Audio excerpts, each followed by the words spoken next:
Greetings, ladies and gentlemen, and a very warm welcome to Addis Dialogue with the program. I'm Shifarao Lago. And my guest today is Dr. Ayele Teshome, the State's Minister for Health. We'll be talking about the health sector, the opportunities, the challenges, and the way forward. Do stay with us.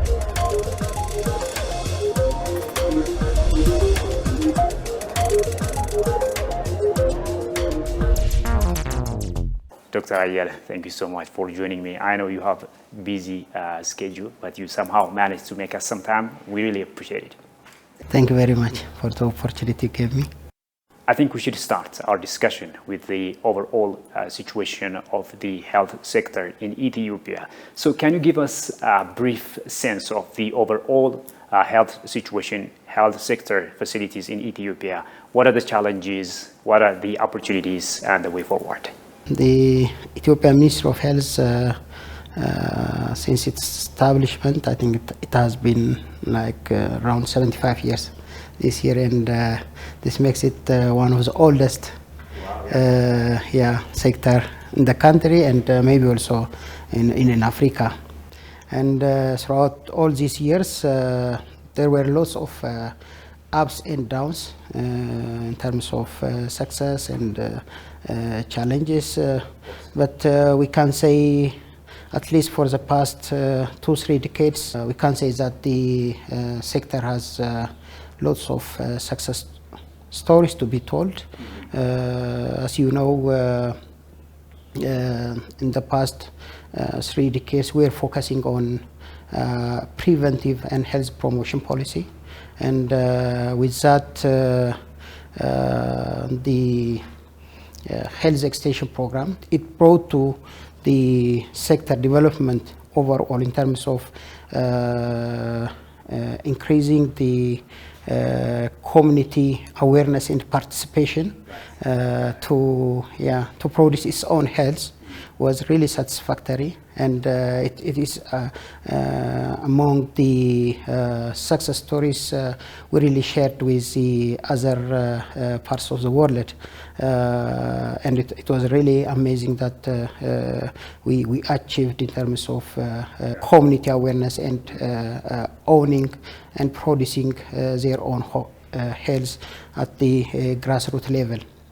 In parallel to that, we were also working on the creative part of service, as you know, and our main focus was on improving the access and coverage of essential health services to our society, and with that, at the primary, secondary, and tertiary care level, even we were successful, at least in terms of availing the required health facilities, especially if we take the primary health service coverage. We can say we had at least we reached to the level that every community, every kabale has health post and health center and a primary hospital, whatever the level of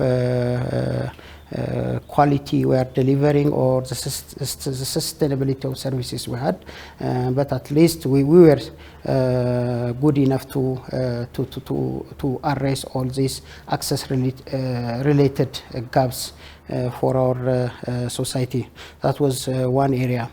In terms of health workforce development, also of all varieties, we were successful to generate enough doctors, even at this time specialists and subspecialists too.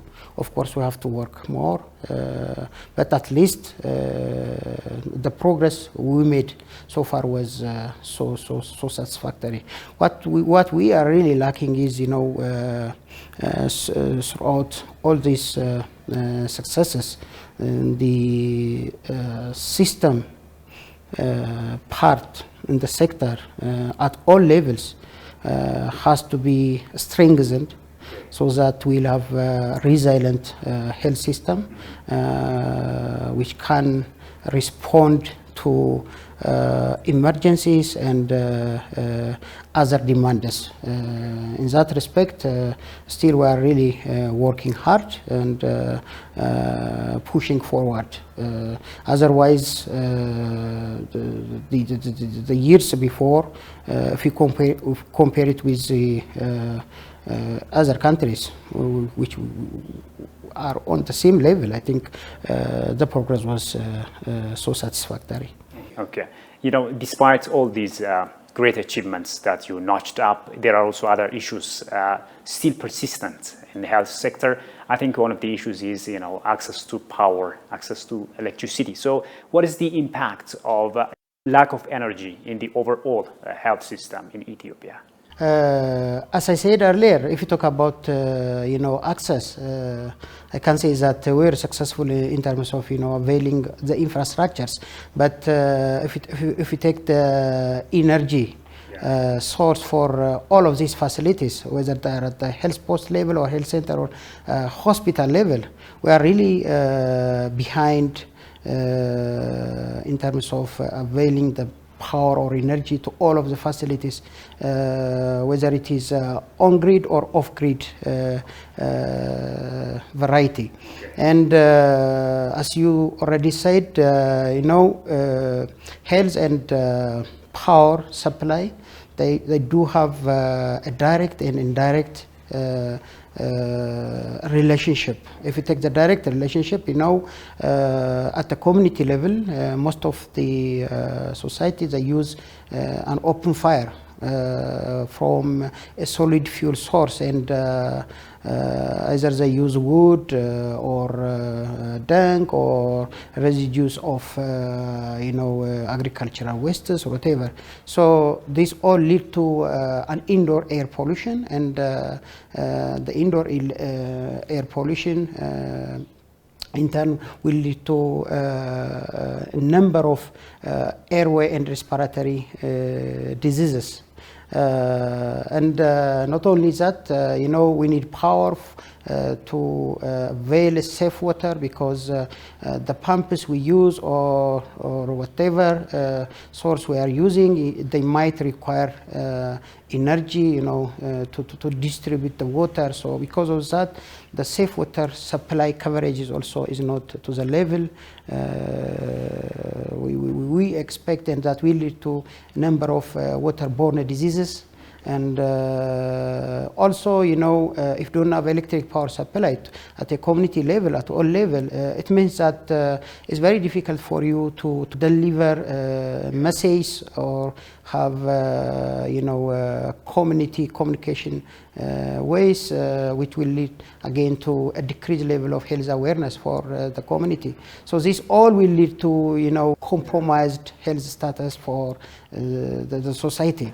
So directly it has this effect. At the same time, not only at household level, as I said earlier, at health facility level, I can say we are still not more than 60-70% in terms of having access for power for all health facilities. This means if you take for example the cold chain supply system in our in the health sector, it all depends on energy supply. So this will directly affect the prevention and curative services we had at all levels. And not only that, when you don't have electricity, either in the health facility or in the town or in the community nearby, it means that it is very difficult to attract healthcare providers to these areas, and even once you recruit them, it's very difficult for them to stay there longer because of a low satisfaction, and it's common that turnover there is very high in these areas. So a number of factors. Also, most of the high-tech medical equipment that we are using at this time for diagnostic or therapeutic purpose, they use energy. So if you don't have an adequate and sustainable power supply for these machines, on one hand, it's very difficult to have a wide range of services, diagnostic or therapeutic for the society. On the other hand, the sterilization and other infection prevention practices we had for our medical equipments, if you want them to be effective and efficient, you need again an energy, unless you use a traditional way of or less effective way of sterilization, and because of the unstable power supply, it's common that also we have damage to most of our costly medical equipments, and the service interruption is again very, very high in this size. So power is everything, and not only that, communication between facilities and between different stakeholders. It needs power again. So for referral, for monitoring and evaluation, or for whatever purpose, if you don't have power, means you don't have communication options at all. So the power supply affects everything. On the other hand, if we see the indirect effect of power supply to health, health by itself is it can't stand alone. It is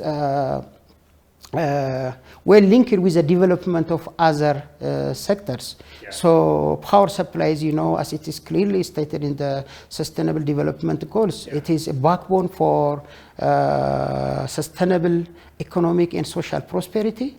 And it is a crucial enabler for education and other, community developments, which in turn means it directly affects the health status of the population. So unless you do have development on the other side, so it doesn't mean that you'll have health development from your side. So everything is well linked. So when you have power, you will have development, and if you have development, you will have a developed community. A developed community means everything in terms of education, in terms of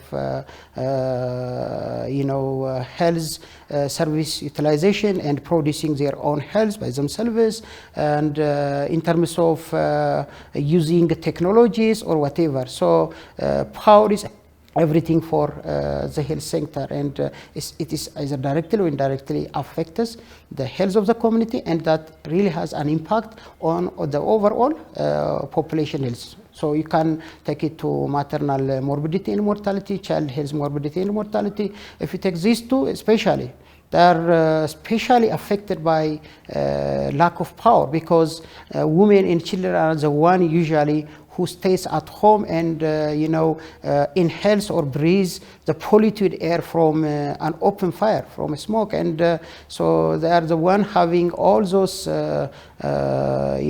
pollution related health problems at home, and this will then will be reflected on the productivity of the family, and then that will continue on on food security, poverty, or whatever. So it's a basis for everything. So power is a backbone, and the health also backbone for the other. So sometimes we say health is an enabler for prosperity. Okay, we can say that, but sometimes it's not only enabler but also an end by itself. We need a happy, healthy society at the end. Prosperous, healthy, and happy society. So it's a basis for everything. Absolutely. Well said, Dr. Ayele. Let's also talk about this. Where are we now, in terms of power access, not only in Ethiopia, but in the entire Horn region, Horn of Africa?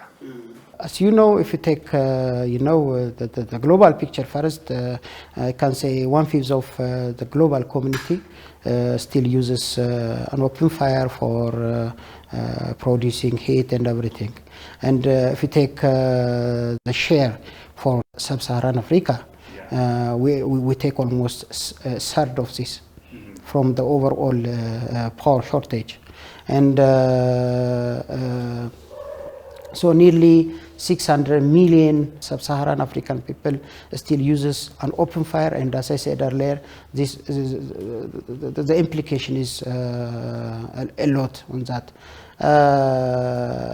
When we take it specifically to the health sector, as I said, the health facilities needs power, so the overall coverage for an electric or a power source for the sub-Saharan Africa health facilities is around 74% on average, as per the recent evidences we had. And if we take the Ethiopian, it's almost there. It's around 75 to 77%. But this all is if we take just an access to a power source. But if we talk about a reliable electric source without interruptions, then it is far below the number we are mentioning earlier. Far below that. So I can say the Ethiopian health facilities at the tertiary level and at the secondary level, they are almost, they do have on-grid connection from an electric source. And around 85% of the primary hospitals also, they do have connection, and from our health centers also around 70-75% they do have the same connection.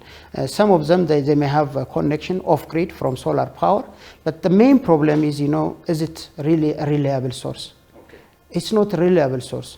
We have lots of interruptions, and these all interruptions are really leading to interruptions in healthcare services, and the service interruption by itself has lots of implication on the population health. So let alone the community level health posters we had, even at the health center level and the primary hospital level, we have lots of gaps still. So some of them, they may use backup from a generator or whatever. We try that. So this all tells us that the power supply to our health facilities is not reliable, or it's not a sustainable way of delivering energy to our facilities. So we are here. Of course, when it comes to sub-Saharan Africa, the picture seems the same, but there are huge disparities between countries. And there are countries with 90% of their facilities accessing power source, like Kenya, and while some of them are even far worse than Ethiopia in the sub-Saharan Africa.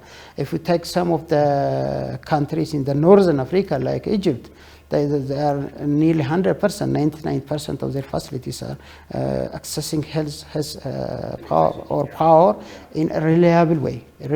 So there is a huge disparity, and if we take it in terms of health, the status we are now is not to the acceptable level. So we should do more so that we had an adequate, affordable, and reliable source of power for our health facilities, so that preventive or the curative service will keep on without interruption, and the safety of all our interventions can be, ensured with a reliable source of electricity only. Otherwise, sometimes if it is unstable source, then you lose your medical equipment. That's not only complication, but also, sometimes you may use an equipment and you may have safety-related complications just because of the failed machine. So it really means a lot.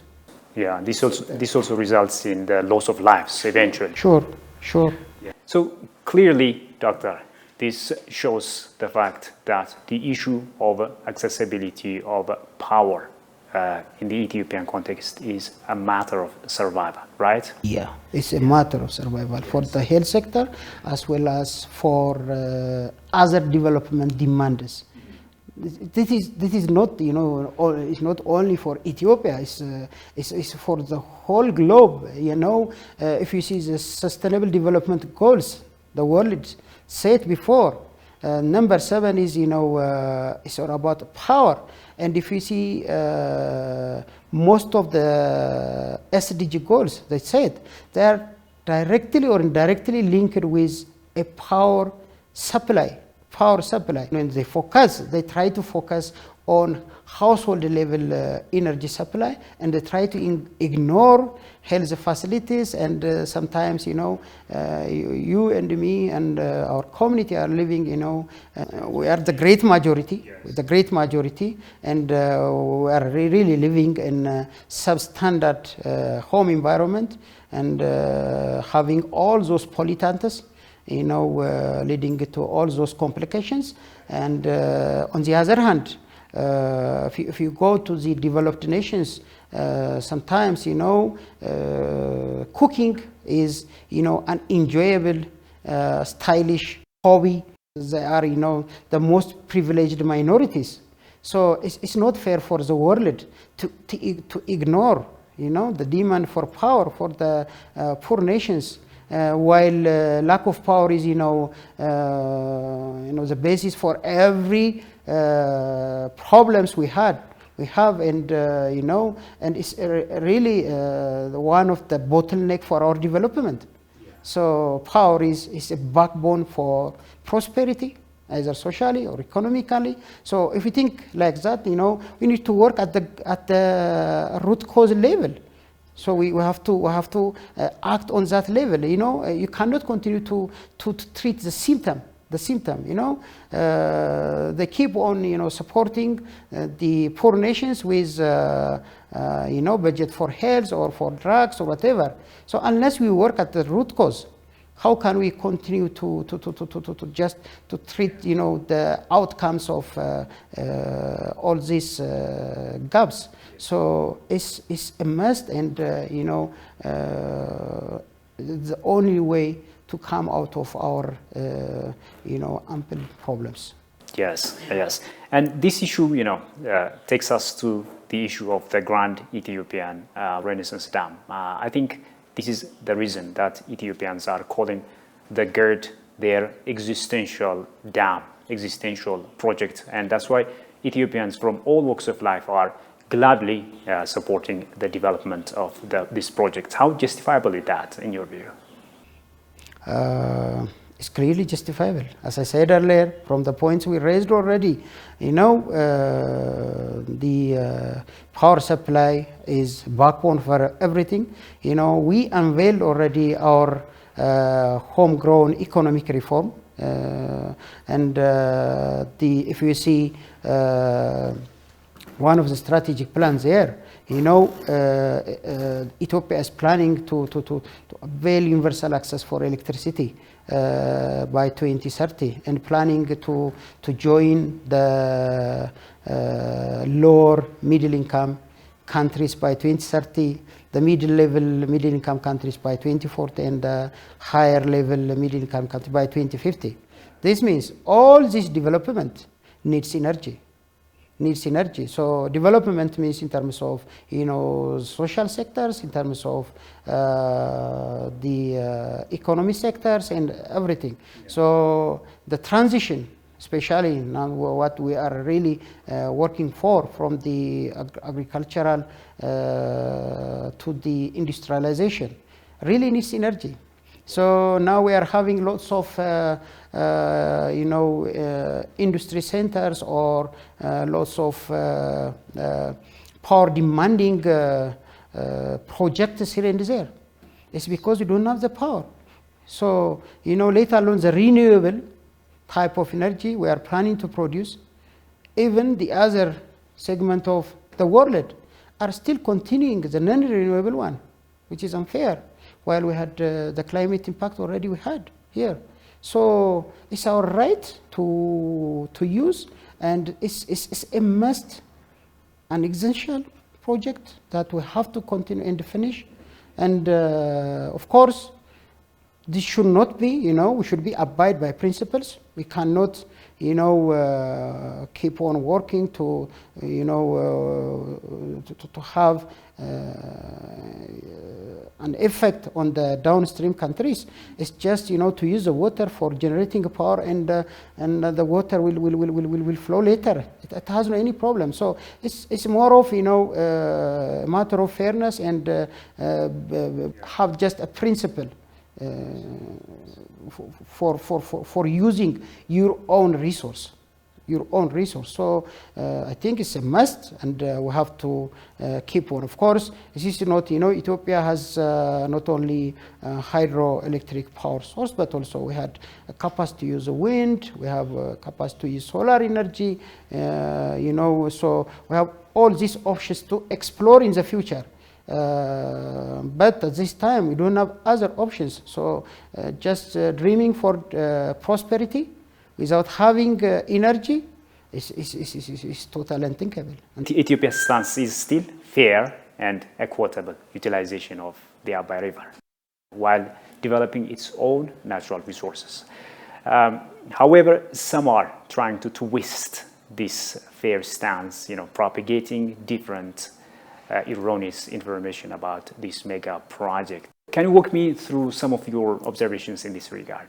You know, if we take the real interest behind all these twists, and you know, if you stick on rules of fairness or whatever, or rules of the world that they have put on the rights of a society, you know, to use its own resource and grow or whatever,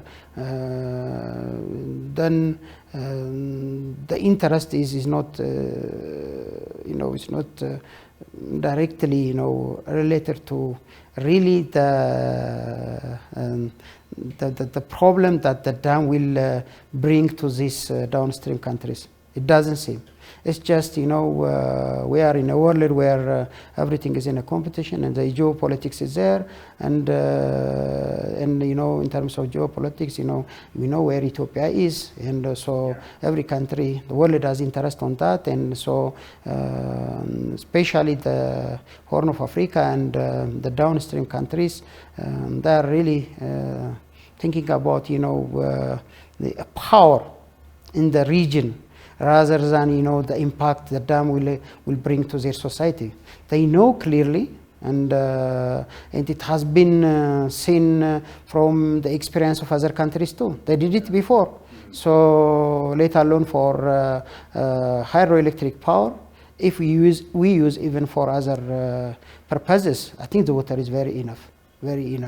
So, but it's just a matter of, you know, balance in terms of power in the region, and having interest in that Ethiopia, if Ethiopia is going to develop, will be a treat for the Horn and the rest of the world.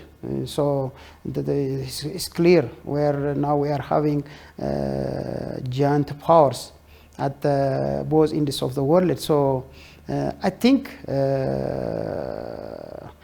we should be abide by principle. We have to be fair enough. We should not plan for any impact on the downstream countries. We should live together, let alone Ethiopia, let alone Africa. The world can stand only together. That's so. It's only partnership and working together which can, you know, bring us to more development and prosperity. And we have to stick to that principle and rules. I agree, but that doesn't mean that, you know, we should be, you know, void of using our own resources while our people are really suffering from, you know, a number of problems in not only, you know, health-related problems, but everything. Education needs power. Other sectors need power. So every development needs power. So this is the only way that we can get out of our problems. So it's unjustifiable. Of course, the world is not fair by itself. We see lots of conspiracies here and there. So it's a reflection of that they are really imposing on us too. So for us, the fact that the other is not fair doesn't mean that we should not be fair. We have to be fair. We have to abide by rules and principles, and we should keep on working. Do you have any final message that you want to convey to Ethiopians and to the global community? To the Ethiopian community, all the manifestations, all the problems, symptoms that we are seeing these days, they are all reflections of all these interests. So, as a physician, we say that we only see the symptom, the fever, but what's the underlying cause for that? We have to explore it. It's the same with the current situation in Ethiopia. So everything we see now is a reflection of our intention or our will to develop. So when they come to us, when they come to the picture, they don't come to us directly just saying that you don't have to build the dam or whatever. So they use all their messengers to disturb the country economically, in terms of peace and everything. That's what they are doing. So it's time for the Ethiopians now to calm down and work together, to be united and envision for the goals we set, the prosperity we are seeing in the future. For sure we'll be there. What matters is with what level of sacrification we are reaching there.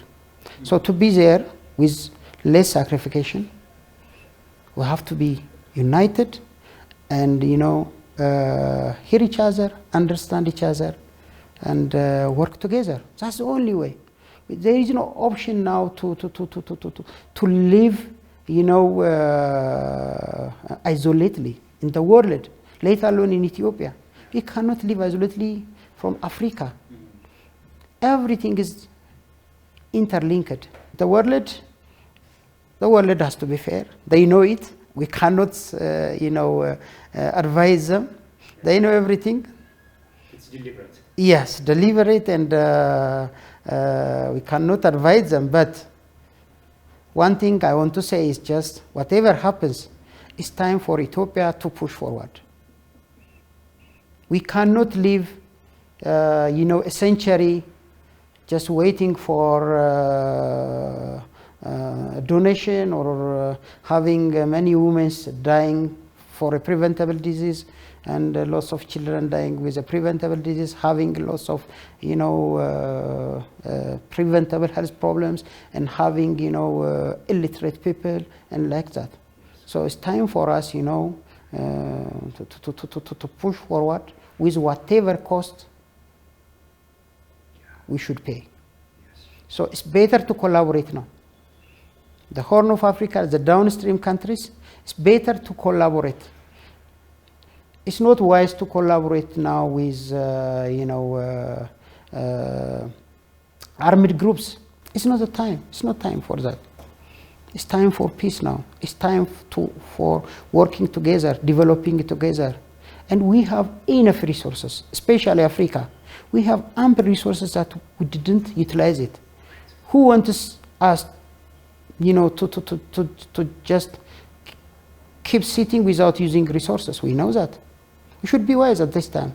So it's time for Africa, especially the downstream countries, including Egypt, to sit and negotiate and work together with other, countries in the Horn of Africa.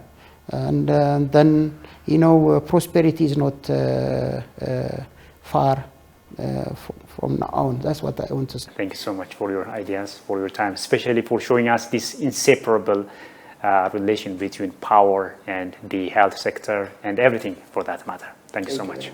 Well, dear viewers, with that, we come to the end of today's program. Thank you as well for being with us. Bye-bye.